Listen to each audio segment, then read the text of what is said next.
Hello everyone, welcome back to the channel. Today we are diving into a comparison that at first glance might seem unusual, but actually reveals a lot about how modern military power really works. Israel versus China in the context of aircraft carriers and naval air power. Two very different nations with very different strategies, resources, and military philosophies, yet both playing important roles in shaping how air power is projected over the seas in the 21st century. When people hear the term aircraft carrier, their mind usually goes straight to massive floating air bases, long runways at sea, and squadrons of fighter jets launching into the sky. And in that picture, China immediately comes to mind as a rising naval giant, while Israel often seems out of place because Israel does not operate a traditional aircraft carrier at all. This is where the comparison becomes interesting because naval air power is not only about carriers, it is about how a country projects air power over maritime areas, protects its coastline, secures sea lanes, and integrates air, sea, and intelligence assets into a single operational system. China has invested heavily in aircraft carriers as symbols and tools of its growing global ambitions, while Israel has focused on air dominance, intelligence superiority, and precision strike capabilities that can influence naval warfare without the need for large carriers.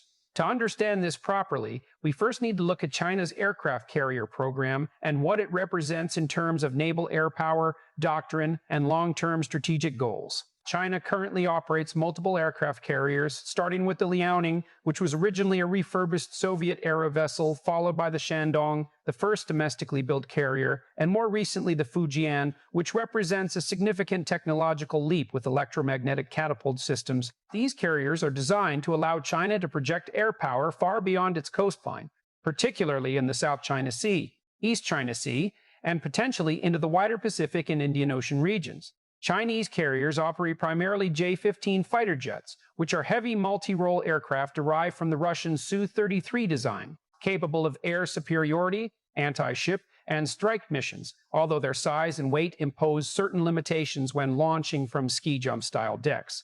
With the Fujian, China is moving toward catapult-assisted takeoff systems, which will allow heavier payloads, more fuel, and potentially new-generation aircraft, including stealth fighters and airborne early warning platforms. From a naval air power perspective, this shift is critical because it increases sortie rates, operational flexibility, and overall combat effectiveness of carrier air wings. China's carrier doctrine is still evolving, but it is clear that these ships are intended to support a layered anti-access and area denial strategy, extending the reach of Chinese air power to protect maritime claims and deter foreign navies.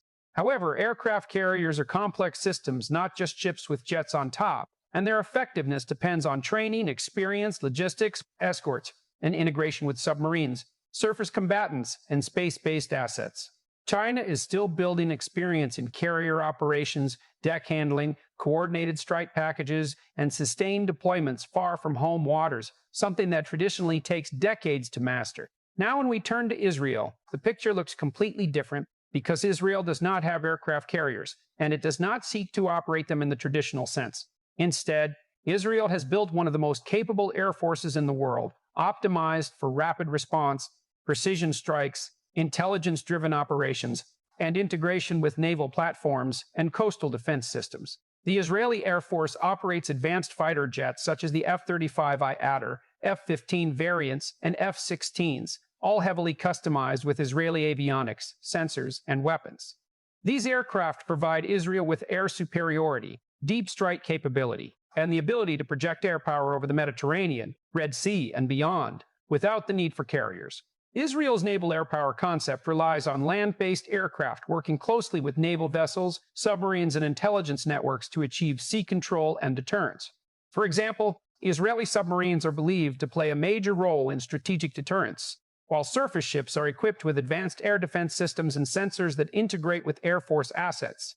In this sense, Israel replaces the traditional carrier model with a highly integrated network-centric approach, where information dominance and rapid strike capability compensate for the lack of large naval aviation platforms. When comparing Israel and China in this context, it becomes clear that they are solving very different strategic problems. China faces vast maritime frontiers, contested sea lanes, and the need to protect overseas interests, trade routes, and regional claims, which makes aircraft carriers a logical, though expensive, investment. Israel, on the other hand, operates in a much smaller geographic environment, with immediate threats close to its borders, where speed, Precision and intelligence matter more than long-range power projection. This difference in geography and threat perception fundamentally shapes how each country approaches naval air power. China's carriers are tools of presence and influence meant to signal power, support regional dominance, and eventually operate in distant waters. Israel's air power is a tool of deterrence and rapid action, designed to neutralize threats quickly before they can escalate, often without prolonged deployments. Another key aspect of naval air power is the role of airborne early warning and command and control. China is developing carrier-capable airborne early warning aircraft, which will significantly enhance situational awareness for carrier strike groups, allowing them to detect threats at longer ranges and coordinate complex operations. This is essential for carrier survival in a high-threat environment, especially against advanced adversaries with long-range missiles and submarines.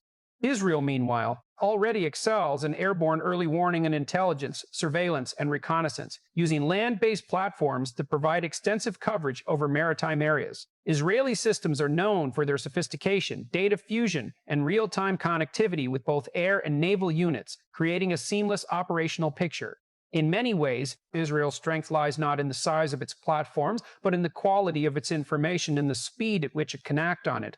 When it comes to combat aircraft quality, China is rapidly improving, with stealth fighters like the J-20 entering service and potential naval variants under development. However, integrating stealth aircraft into carrier operations is extremely challenging, requiring advanced maintenance, secure data links, and refined deck operations. Israel's F-35I fleet, on the other hand, is already combat-proven, with unique modifications that enhance electronic warfare, sensor fusion, and weapon integration. Although these jets operate from land bases, their ability to strike naval and coastal targets with precision gives Israel a form of naval air power that is different but highly effective. One must also consider the role of missiles in modern naval warfare, because naval air power today is not just about dogfights and bombing runs. China has invested heavily in anti-ship ballistic missiles, cruise missiles, and long-range strike capabilities designed to target enemy carriers and naval bases. These systems complement carrier aviation by creating a layered threat environment that complicates enemy operations.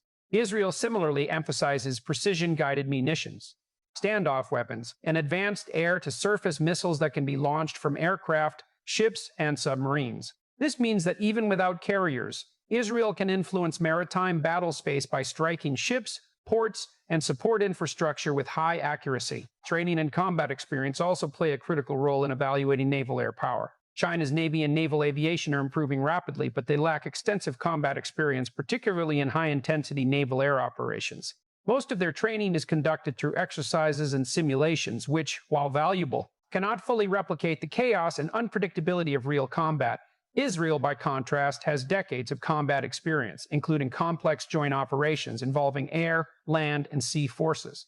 This experience has shaped Israeli doctrine to prioritize flexibility, improvisation, and rapid decision-making, qualities that are invaluable in modern warfare. Another important factor is logistics and sustainment. Operating aircraft carriers requires a massive logistical tail, including supply ships, maintenance facilities, trained personnel, and secure ports.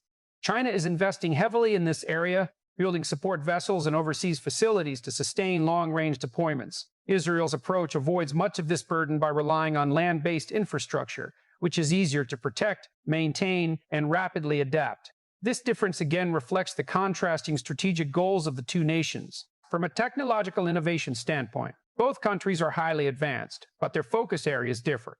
China is pushing forward in shipbuilding, carrier design, and large-scale naval aviation systems, aiming to close the gap with established carrier powers. Israel focuses more on sensors, electronic warfare, cyber capabilities, and precision weapons, enhancing the effectiveness of smaller forces. These strengths allow Israel to punch above its weight, while China seeks to leverage scale and industrial capacity. If we imagine a hypothetical comparison of effectiveness in a regional naval conflict, the outcome would depend heavily on context. In open ocean, far from land, China's carriers would provide a clear advantage in sustained air operations. Near Israel's coastline or within its operational radius, Israeli land-based air power combined with intelligence and missile systems would likely be extremely formidable. This highlights an important truth about modern naval air power, that there is no single model that fits all situations.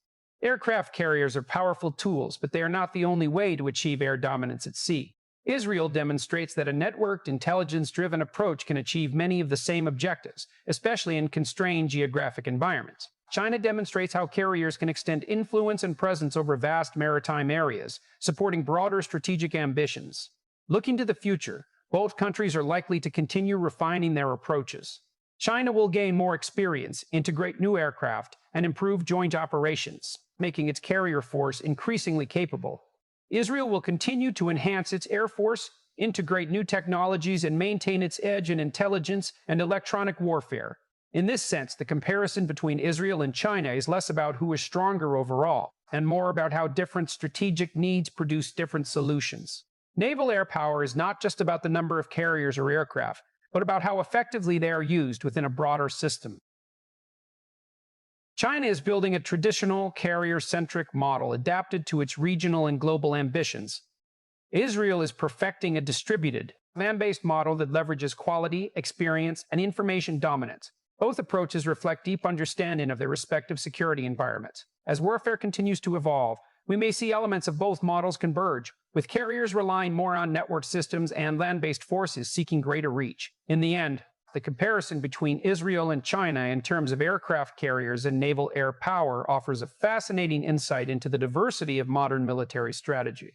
It shows that power projection can take many forms, and that effectiveness depends not just on hardware, but on doctrine, training, and the ability to adapt. Understanding these differences helps us better grasp the complex dynamics shaping today's military balance at sea, and that is what makes this topic so compelling, because it is not just about ships and planes, but about how nations think, plan, and prepare for the conflicts of the future.